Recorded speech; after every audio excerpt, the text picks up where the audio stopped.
According to the oldest ancestral warnings, this entity did not hunt its targets by chasing them. It lured them. And that single detail changes everything. In the pitch black of the East African night, those wandering near the edges of their isolated settlements would suddenly see a bright red glow in the distance, perfectly resembling a flickering lamp. From the deep darkness, a mesmerizing song would echo through the trees, mimicking the comforting sounds of a joyful human gathering. Unwary travelers, believing they were walking toward safety, celebration, and warmth, would step off the known paths.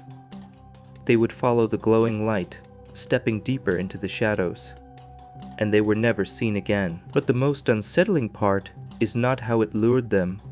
It is what happened when people finally realized what was waiting at the source of that light. We are talking about a phantom that defied all natural laws, an entity that possessed physical traits belonging to creatures that had faded from the earth millions of years ago. What was waiting in the dark?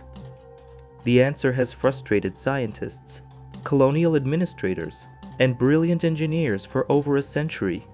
And the deeper you look into the historical archives, the more impossible the truth becomes. This was not a normal predator. It was a biological nightmare that should not have existed on the African continent.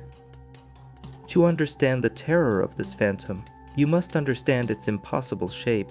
Witnesses universally described an entity of massive, intimidating bulk, frequently comparing its sheer density to that of a fully grown lion. But its skeletal structure contradicted every known rule of zoology. The front shoulders towered above the ground, reaching nearly 5 feet in height, before the spine sloped steeply and dramatically downward toward a low, heavy back. It was heavily draped in a thick, shaggy dark mane on its front half, while its lower body was repeatedly noted as being completely smooth. Yet one detail doesn't fit. It did not move like a normal animal.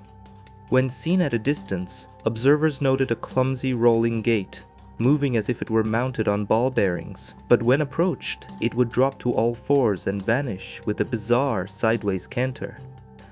However, the legend becomes even more mysterious when you look at its posture. In the early 1900s, multiple seasoned explorers watched in absolute disbelief as the dark-furred entity sat back squarely on its heavily muscled haunches, elevating its gaze to nearly 5 feet. It perfectly mimicked a captive bear asking for treats. In a continent where bears do not exist, this posture was scientifically impossible. And that is where the story takes a strange turn. Because this creature did not just stay in the deep wilderness, it brought the nightmare directly into human sanctuaries. When a single culture reports a monster, traditional science often dismisses it as mere folklore. But that wasn't the strangest part of this phenomenon. This entity was recognized across multiple, completely disconnected geographical regions, and every tribe had a different name for the exact same nightmare.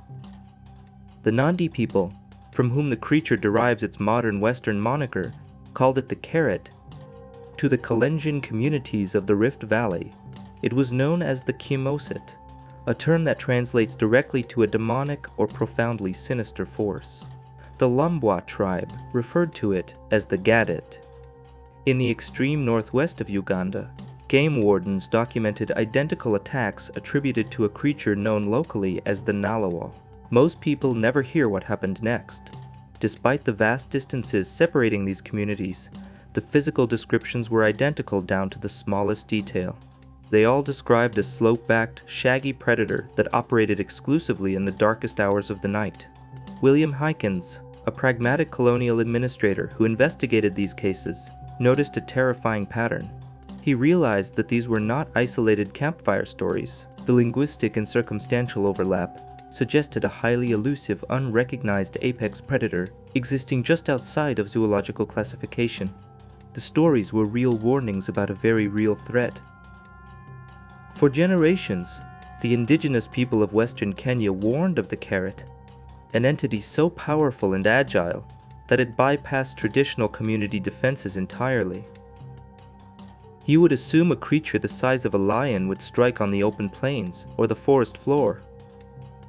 Most people don't realize that this entity preferred the sanctuary of homes. According to historical records from the early 20th century, the beast possessed the terrifying manual dexterity to scale the vertical walls of human dwellings.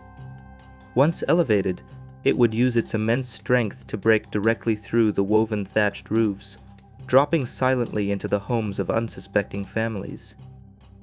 Those who experienced these nocturnal visits met a dark fate, their presence entirely erased from the world. But there was a problem with stopping it. The entity was almost entirely nocturnal, striking only in the deepest shadows. The heavily forested village near Capsuar was pushed to the absolute brink by these relentless nocturnal raids. Driven by sheer desperation, the community engineered a brilliant defense. They constructed a false human decoy, placing it strategically in the doorway of a vulnerable dwelling. As the deep night settled, the massive entity descended, launching a ferocious assault on the false figure. Emerging from the shadows, the villagers unleashed a volley of defensive arrows, ensuring the creature finally took its last breath. That should have been the end of the story. But the truly unsettling part is that this was not an isolated beast. It was part of a population that possessed a highly disturbing diet. When targeting livestock, the beast exhibited a highly specific, almost surgical pathology. In the year 1919, a prominent farmer named Kara Buxton experienced a devastating wave of loss on her estate in the Kadawa district. Over the course of 10 days, 57 members of her flock perished under the cloak of night. What happened afterward changed the legend forever. The physical vessels of the animals were left entirely whole, untouched regarding their muscular form. Instead, the predator had systematically breached only one specific area to extract their neural essence, completely consuming their minds. This hyper-specialized behavior perfectly mirrored ancient Lumba legends of the Gadett. That specific title carries a deeply unsettling translation, signifying a literal consumer of the mind. What kind of predator ignores the body entirely? The native lore insisted that when the beast claimed a human life, it did so solely for this same terrifying purpose, utilizing jaws capable of generating extreme localized force to shatter bone. However, the legend becomes much darker when industrial progress pushed directly into the creature's domain. The arrival of the modern world did not scare the beast away, it only brought it out into the daylight. The indigenous populations had known of the threat for centuries, but the arrival of European colonists in the early 1900s provided a new, incredibly skeptical audience. These military men and farmers were confident that the continent's fauna was entirely known and catalogued.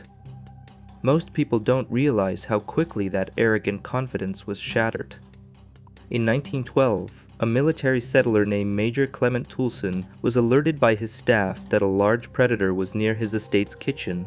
Toulson rushed outside, expecting to find a common leopard, but what he found defied explanation. He watched a strange, pitch-black beast making a rapid escape. He noted its peculiar stance, standing distinctly low in the front with long hair trailing behind, moving with a heavy, shuffling walk.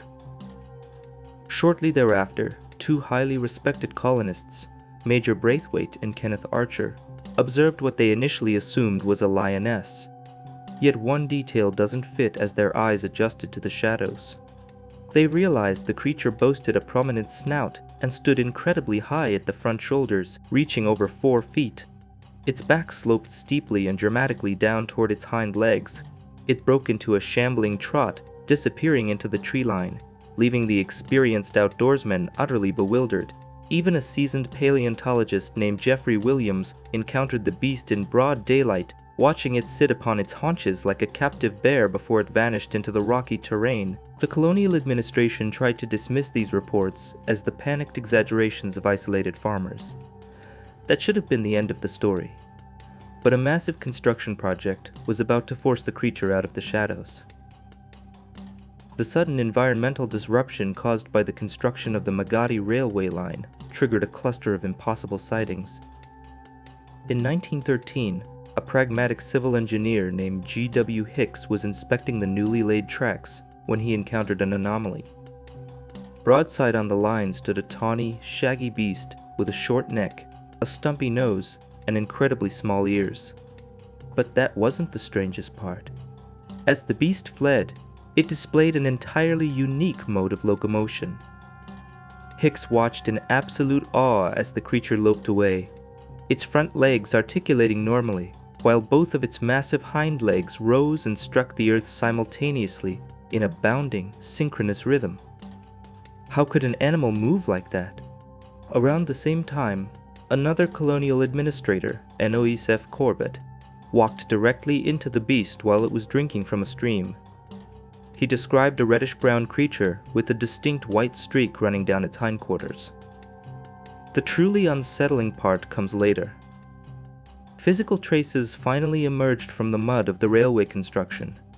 A railway employee named Fritz Schindler discovered a series of massive, deep tracks in the mud, which were later formally diagrammed by anthropologist Charles William Hobley. The footprints were staggering, measuring 8.5 inches in length with an elongated heel. But there was a massive problem. While they resembled the tracks of an enormous canine, they clearly displayed 5 distinct toes. Known predators in the region only possess 4. The Earth itself bore witness to an entity that science insisted could not exist. The colonial government could no longer ignore the phantom. Following a tragic incident where a young child vanished into the night, authorities dispatched William Hitchens, a seasoned colonial administrator, to track the anomaly. Hitchens was a highly pragmatic man, well versed in the dangers of the African interior. He established a heavily fortified perimeter around his camp, completely confident in his modern defenses. But the most terrifying part of the legend is not what the creature is, but how easily it outmatched human ingenuity. In the deepest hours of the darkness, Hitchens heard a vocalization he could only articulate as a howl of sheer, demonic horror. In an instant, the massive entity effortlessly bypassed the heavy barricades, tearing down the thick canvas of his tent. The creature carried off Hitchens' loyal companion hound into the eternal night, leaving nothing behind but enormous, deeply gouged tracks in the soil. The hunter had become the hunted. Hitchens later documented the absolute dread of the encounter, realizing that conventional weapons and barriers meant absolutely nothing to this phantom. That should have been the end of the story, with the beast remaining an untouchable ghost. However, the legend becomes much darker when you realize that physical proof actually was obtained, only to be subjected to a massive institutional cover-up. The most maddening contradiction of this entire phenomenon is the heartbreaking loss of definitive physical evidence. Most people don't realize that tangible remains were actually secured, only to be swallowed by institutional apathy. In 1936, an explorer named Jesse R. Coop successfully brought down an entity he firmly believed to be the legendary beast deep within the Mau forest. He carefully preserved the heavy skin and the massive skull, shipping them across the ocean to the prestigious Natural History Museum in London. But there was a problem. Upon entering the vast labyrinth of the museum's accession systems, the remains simply vanished, their fate entirely unknown. What happened next was even stranger. In the late 1950s, on the sprawling grounds of the Chemosit estate, a man named Douglas Hutton encountered 2 enormous anomalies with sloping backs and heavy manes. Following a harrowing sequence of events, Hutton managed to end the threat of both creatures. The colossal forms were transported to the estate's factory and viewed by numerous astonished staff members. To ensure safe transport, the remains were strategically placed to allow natural scavengers to strip them to pristine bone.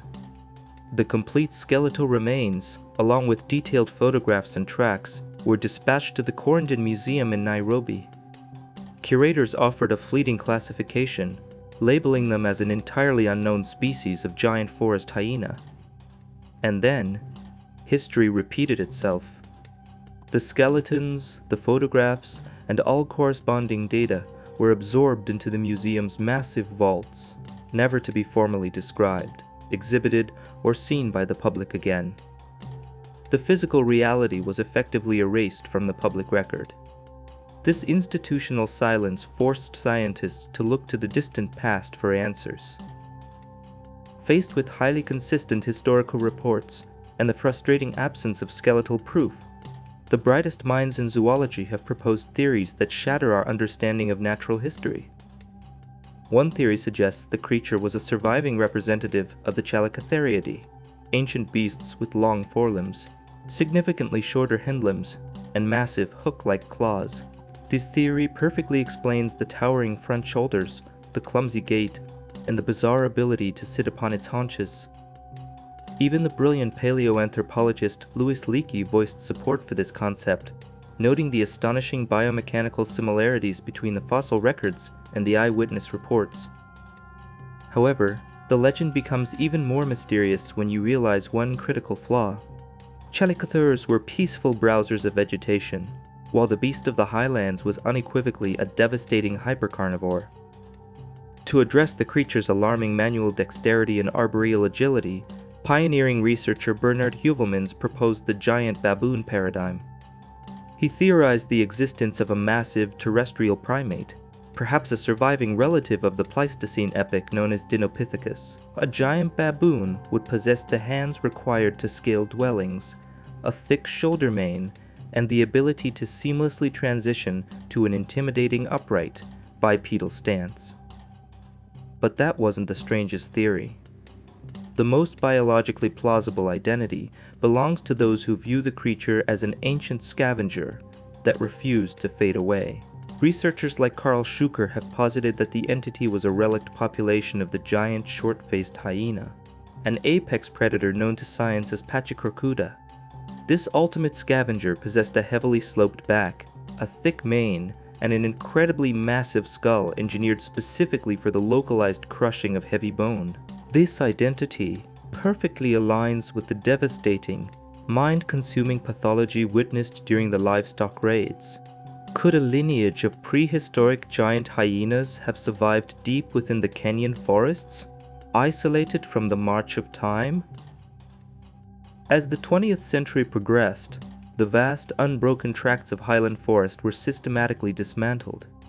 The aggressive expansion of commercial agriculture and the relentless hum of industrialization fractured the deep wilderness that had long served as the creature's sanctuary. The shadows in which it thrived were quite literally being cut away. Sightings dwindled significantly, replaced by the mechanical roar of progress. Most people assumed the legend simply faded away entirely. But what happened next proves the wilderness always holds one last secret. The final, credible entry in the long, dark history of the beast occurred in February of 1998. Engineer Dennis Burnett and his wife were traveling safely within their vehicle along a road bordered by the remnants of the Nandi escarpment. Suddenly, emerging from the tree line, an enormous, shaggy, bear-like hyena slowly crossed the pavement directly ahead of them. It lingered in full view for at least 15 seconds, offering a final, undeniable glimpse of its impossible form before quietly vanishing into the remaining foliage. Since that fleeting encounter, the forests have remained profoundly silent. Whatever biological reality lay at the heart of the legend, be it a monstrous primate, a prehistoric hyena clinging to existence, or a phantom woven from the collective fears of humanity, it appears to have finally slipped away. The creature was outpaced by a rapidly modernizing world, its ancient lineage ultimately extinguished before science could firmly grasp its truth. Yet, the story of the Nandi Bear serves as a powerful reminder.